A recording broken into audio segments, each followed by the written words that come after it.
50 simple ways to save $10. Every day, you know that moment when you check your bank account and you just stare at it? Like you're waiting for it to say something different. You did the math in your head on the drive home. Groceries, that subscription you forgot about, the random Amazon order. And you thought, okay, I should have about $400 left. But the number on the screen is $211. And you sit there going, where did it go? That's not a budgeting failure, by the way. That's not you being irresponsible or financially immature. That's just the way modern spending actually works. Slow, invisible, and almost entirely frictionless. Money doesn't leave your life in dramatic chunks anymore. It seeps out. A little here, a little there, $10 in the morning, $8 at lunch, $12 for something you don't even remember buying. And by the end of the month, you're looking at that number on the screen wondering what happened. I've spent a genuinely embarrassing amount of time thinking about this. My name is Jack, and I basically can't stop thinking about money. Not in a greedy way, more in a fascinated, slightly obsessive way. I think about why people overspend even when they know better, why saving feels so hard even when the math is simple, and why the gap between knowing what to do and actually doing it is so much wider than anyone likes to admit. And one of the things I keep coming back to over and over again is this: $10 a day. That's it. $10 a day. If you could just redirect $10 a day, not earn more, not cut everything out, just redirect $10, you'd save over $3,600 a year. That's a vacation. That's an emergency fund. That's the beginning of something real. And the wild part? Most people are already spending that $10. They just don't know where it's going. So today we're going through 50 ways to find it. Some of these will make you go, obviously.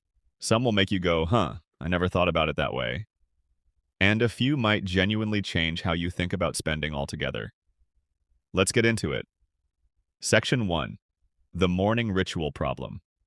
Let's start with the most talked about, most eye-rolled at topic in personal finance. Coffee. I know, you've heard this before. Skip the latte, retire rich.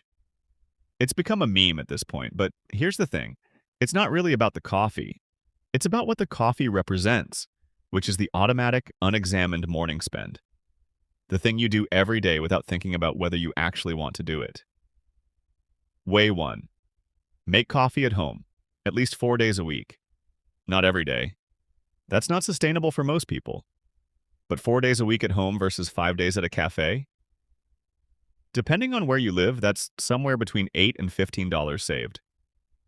Weekly, from one small shift. Way 2. Invest in a decent home setup once. A French press is like $25. A bag of good coffee is maybe $15. That one-time purchase pays for itself in a week. And honestly, once you dial in how you make it, home coffee stops feeling like a compromise. Way 3. Pack breakfast instead of buying it. The breakfast sandwich at the drive-thru, the yogurt parfait at the coffee shop, the bagel from the bakery downstairs. These things run $4 to $8 a pop, and if you're grabbing them daily, that's basically $150 a month on food you could have made for a fraction of that. Overnight oats take 5 minutes the night before. I'm just saying, way 4. Drink water in the morning, specifically before you reach for anything else. This sounds weirdly health-adjacent for a money video, but it genuinely reduces how much you spend on morning drinks, juices, smoothies, energy drinks, all of it. Not because water is magic, but because hydration reduces impulse. When you're tired and slightly dehydrated, everything in the convenience store looks like a good idea. Way 5. Audit your morning subscriptions. The news app you got a free trial for. The meditation app you used twice. The workout app that auto-renewed in January. Pull up your bank statement and look at every charge between midnight and noon. You will find something. Everybody finds something. Way 6. Make your lunches in batches. Sunday meal prep is one of those things that sounds like a lifestyle brand, but actually works. Cooking 4 or 5 lunches at once takes maybe an hour and saves you from the $12 to $18 daily lunch that just becomes white noise on your bank statement. Way 7. Stop buying bottled water. A reusable water bottle and a basic filter pitcher. Done. The average person who buys bottled water daily spends somewhere between $1,200 and $1,500 a year on it. That number sounds fake. It isn't. Way 8. Don't stop for gas station snacks. Gas stations have somehow become snack destinations, and the pricing is completely unhinged. A bag of chips that costs $1.29 at the grocery store is $2.49 at the pump. Multiply that by a few stops a week, and you've got a real number. Eat before you leave. Bring something with you. The gas station is for gas. Section 2. Subscriptions, memberships, and the slow drain. Ways 9 to 16. Here's something I find genuinely fascinating about the modern economy. Companies have figured out that the best way to take your money is to do it so slowly, so quietly, so automatically that you just don't notice. And we've basically agreed to this system. We signed up for it. Literally. The average American household, according to various surveys, spends somewhere between $200 and $350 a month on subscriptions. And when you ask those same people to estimate what they spend, they usually guess around $80. That gap is not an accident. It's a design feature. Way 9. Do a full subscription audit right now. Not this weekend.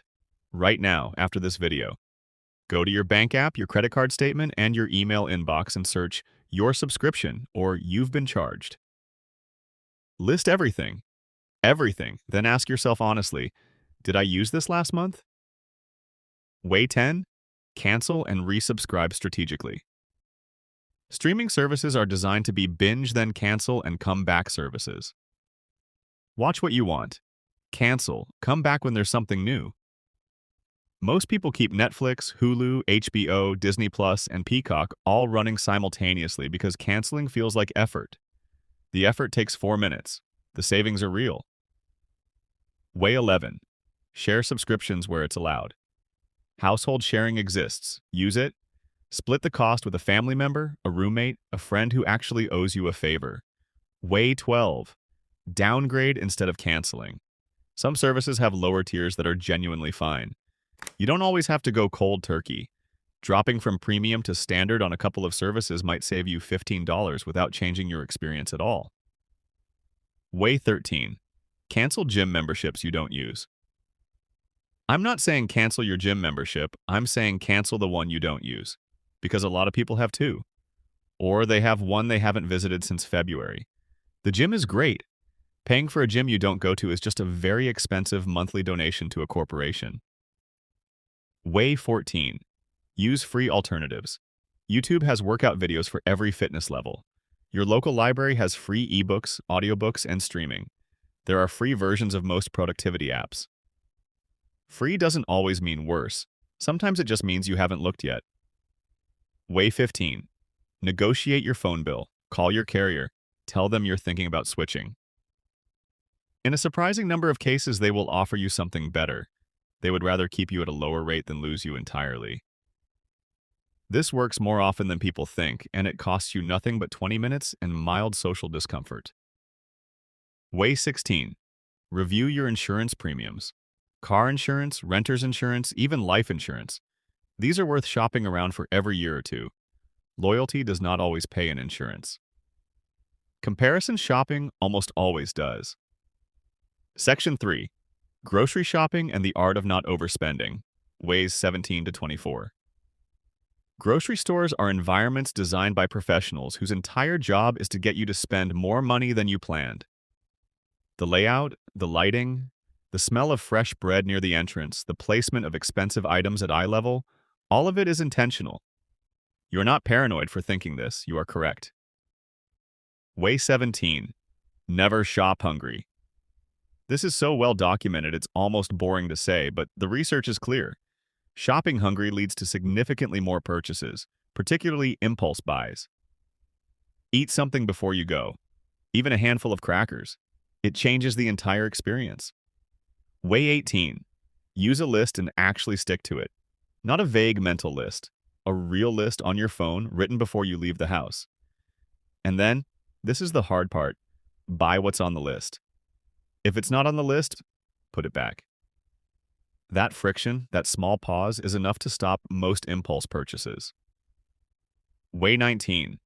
Try store brand products. For most pantry staples, canned goods, pasta, rice, flour, sugar, baking powder, the store brand and the name brand are the same product from the same factory with a different label. Test it for yourself. You will notice almost no difference on most items, and the savings are consistent and cumulative. Way 20. Plan your meals before you shop. Not elaborate recipes, just a rough idea of what you're eating this week. When you know what you need, you don't wander. When you don't wander, you don't spend. Way 21. Buy in bulk on things you always use. Toilet paper, paper towels, laundry detergent, canned goods. These don't expire quickly, and the per unit cost is almost always lower in bulk. The upfront spend feels higher, but the math is almost always in your favor. Way 22. Use cashback grocery apps. Ibotta, Fetch Rewards, Checkout 51. These aren't life-changing, but they add up. People who use them consistently report saving $50 to $100 a month. That's not nothing. That's a significant savings just for scanning a receipt. Way 23. Shop the sales cycle. Most grocery items go on sale roughly every 6 to 8 weeks. Chicken, cereal, canned tomatoes, pasta sauce. When something you use regularly is on sale, buy more of it. You're not hoarding, you're just buying the future version of something you were going to buy anyway at a lower price. Way 24. Don't throw away food. The average American household wastes somewhere between $1,500 and $2,000 worth of food every year. Every year. That's not a small number. Learning to use what you have before it goes bad, building meals around what's in the fridge, is one of the highest ROI habits you can build. Use it up meals are also, not coincidentally, often the most creative and satisfying ones. Section 4. Spending Psychology and the Invisible Triggers. Ways 25 to 33. Okay, I want to slow down here for a second because this section is the one I actually think matters the most. Everything else on this list is a tactic. This is the strategy. And if you understand this, the tactics start to feel obvious. Most overspending isn't logical, you know that. You've bought things and immediately felt regret. You've added things to a cart and checked out before you even knew you'd decided to buy. You've eaten at a restaurant, not because you were hungry, but because you were bored or anxious or just needed something to look forward to. Spending is emotional, and the people who are best at saving aren't necessarily more disciplined. They've just gotten better at understanding their own triggers. Way 25. Implement a 24-hour rule for non-essential purchases. If you want to buy something that costs more than, say, $25 and it's not on your list, wait 24 hours. Sleep on it. In most cases, not all, but most, the urge passes. Way 26. Delete shopping apps from your phone. This is aggressive, I know, but the ease of one-tap purchasing is a genuine problem. When buying something takes 30 seconds on your phone, impulse wins almost every time. Way 27. Unsubscribe from retail emails. Sale emails are engineered to create urgency that doesn't exist. Last chance. Ends tonight. Only 3 left. When you're not looking at deals all day, you stop wanting things you didn't know existed. Out of sight is actually out of mind when it comes to spending. Way 28. Identify your emotional spending triggers. Stress? Boredom? Social comparison? Loneliness? Most people have a pattern if they look honestly at their spending history. When do you overspend? What were you feeling? Once you identify the pattern, you can interrupt it. The spending isn't the problem, it's the symptom. Way 29. Create a want list instead of buying immediately. When you see something you want, write it down. Date it. In 2 weeks, look at the list. You'll find that some things you still want, and some things already feel pointless. Buy the first category. The second category just saved you money. Way 30. Avoid shopping as entertainment. Browsing malls, scrolling through Amazon, flipping through an IKEA catalog. These feel passive, but they generate desire. The things you didn't want before you started browsing, you suddenly want. The solution is simple but uncomfortable. Find other ways to spend that time. Way 31. Set up a fun money budget. Total restriction never works long term. Give yourself a fixed amount of guilt-free spending money every month, 30, 50, whatever fits your budget, and spend it on whatever you want with zero tracking or regret. Way 32. Track your spending for 1 month. Not forever, just 1 month. Every dollar. The act of tracking changes behavior just by making it visible. People who track spending even for a short period report significant and lasting reductions in impulse purchases. It's not magic, but just yeah. It's just awareness. Way 33. Talk to someone about money. A partner, a friend, a community online. Spending tends to be a private, slightly shameful activity for a lot of people, and that privacy makes it easier to slip into bad habits. When someone else knows what you're trying to do, accountability becomes a resource instead of a threat. Section 5.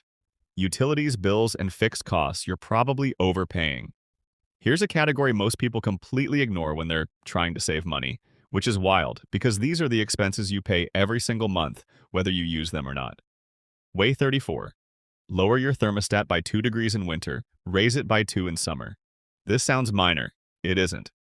The Department of Energy estimates that adjusting your thermostat by just 7 to 10 degrees for 8 hours a day can save up to 10% on your annual heating and cooling bill. Way 35. Wash clothes in cold water. About 90% of the energy your washing machine uses goes to heating the water. Cold water cleans clothes just as effectively for everyday loads, and the savings show up on your electricity bill every month. Way 36. Unplug devices when not in use. Vampire power, the electricity that electronics draw even when they're off but still plugged in, accounts for roughly 10% of household electricity use. Power strips with switches make this easy. It adds up over a year in a way that surprises most people. Way 37. Review and reduce your data plan. Look at your actual monthly data usage. Most people are paying for significantly more data than they use, especially if you're mostly on Wi-Fi. Downgrading to a lower data tier can save $15 to $30 a month with zero functional difference. Way 38. Switch to LED lighting. If you haven't done this yet, you're literally paying more than you need to every month. LEDs use up to 75% less energy than incandescent bulbs. The upfront cost is minimal. The payback period is weeks, not months. Way 39. Cut the cable bill. The average cable bill in the US is somewhere around $100 to $130 a month. Even if you add 3 or 4 streaming services, you're likely coming in well under that. This is one of those changes that feels scary until you actually do it, and then you wonder why you waited. Way 40. Shop around for internet service. Internet providers rely on inertia. They know most customers won't call to negotiate or switch. Call and ask for a better rate. Mention a competitor's price. A significant percentage of people who do this get a lower rate immediately. It's awkward for about 3 minutes and then it's over. Section 6. Lifestyle swaps that don't feel like sacrifice. Okay, last section. And I want to be honest about something here. The word sacrifice is doing a lot of damage in personal finance conversations. When you frame saving as sacrifice, you're setting it up as a loss. Something you gave up. Something you didn't get to have, and that framing makes it hard to sustain. What if instead you thought of these as upgrades? Better habits that happen to save money as a side effect? Way 41. Cook one fancy dinner at home per week. Instead of going out on Friday night, cook something ambitious. A good steak, a new pasta dish, something you've been wanting to try. The experience of cooking and eating it is genuinely enjoyable. It costs a fraction of a restaurant meal, and it builds a skill. Win, win, win. Way 42. Discover your library. Modern public libraries are extraordinary and massively underused. Free books, audiobooks, ebooks through apps like Libby, DVDs, sometimes even passes to local museums and attractions. All of it completely free with a library card that takes 5 minutes to get. Way 43. Buy secondhand first. For clothes, furniture, electronics, sports equipment, tools, kitchen gear, try the secondhand market before you buy new. Facebook Marketplace, ThreadUp, OfferUp, Craigslist, local thrift stores. You can find remarkable things for a fraction of the new price. Way 44. Walk or bike for short trips. This is an obvious one, but genuinely underused. Gas parking, wear and tear on your car. These costs are real and frequent. If a destination is 2 miles away and the weather is reasonable, consider whether driving is actually necessary. Way 45 DIY the basics. Basic home repairs, basic car maintenance, basic cooking, basic cleaning supplies. YouTube has a tutorial for essentially everything. The first time you fix something yourself that you would have paid someone to do, the feeling is oddly excellent, and the savings are immediate. Way 46. Host instead of going out. A dinner party at your place, a movie night at home, a game night with friends. These cost a fraction of a night out, and they're often actually more fun because you're not competing with a noisy restaurant for conversation. Way 47. Buy experiences over things. This isn't just a philosophical preference, it's financial strategy. Experiences tend to cost money at once and then deliver satisfaction repeatedly through memory and storytelling. Way 48. Take advantage of free community events. Most cities have more free events than people realize: concerts in the park, farmers markets, festivals, gallery openings, outdoor movies, community sports leagues. Way 49. Practice the one in one out rule. For every new thing that comes into your home, something goes out. Sell it, donate it, give it to someone who needs it. This creates a natural friction on accumulation. Way 50. Automate your savings before you can spend it. This is the last one, and in a lot of ways, it's the most powerful one. Set up an automatic transfer to a savings account on the day you get paid. Even $10, even $20. Before you see it, before you can spend it,